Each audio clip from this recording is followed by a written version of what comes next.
ನಮಸ್ತೆ ರೀ ಎಲ್ಲರಿಗೂ. ಇವತ್ತು ಏಪ್ರಿಲ್ 20, ಟೈಮ್ 12 ಆಗೈತೆ ನನಗೆ. ಸೊ ಆಲ್ರೆಡಿ 20 ತಾಸು ಫಾಸ್ಟಿಂಗ್ ಆಗೈತಿ. ಸೊ ಈಗ ಫಾಸ್ಟಿಂಗನ್ನು ಎಂಡ್ ಮಾಡಕತ್ತಾನೆ.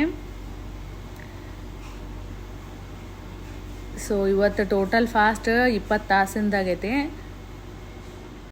ಸೊ ಊಟನೂ ಆಯ್ತು ನಂದು. ಸೊ ಇವತ್ತು ಈಟಿಂಗ್ ವಿಂಡೋ 55 ನಿಮಿಷದಿತ್ತು. ಸೊ ಈಗ ಹೊಳ್ಳಿ ಫಾಸ್ಟಿಂಗ್ ಶುರು ಮಾಡಕತ್ತಾನೆ. So April 3rd week complete ಆತ ಚಾಲೆಂಜದು. ಸೊ 14ನೇ ತಾರೀಕಿಂದ 20ನೇ ತಾರೀಕು ತನಕ ನಾ 20 ತಾಸು ಡೈಲಿ ಫಾಸ್ಟಿಂಗ್ ಮಾಡೀನಿ. So first week, second week, 3rd week successfully complete ಆಗೈತಿ. ಎಲ್ಲ ನಂದು ಗೋಲ್ ರೀಚ್ ಆಗೈತಿ. ಅದಕ್ಕೆ ಗ್ರೀನ್ ಆಗ ತೋರ್ಸಾದತಿ. So next week 4th week start ಮಾಡೋಣ. ಈ ವಿಡಿಯೋ ನಿಮ್ಗೆ ಲೈಕ್ ಆದ್ರೆ ಈ ಚಾನಲ್ಗೆ ಸಬ್ಸ್ಕ್ರೈಬ್ ಮಾಡಿರಿ ಮತ್ತು ನಿಮ್ಮ ಫ್ರೆಂಡ್ ಜೋಡಿ ಶೇರ್ ಮಾಡಿರಿ.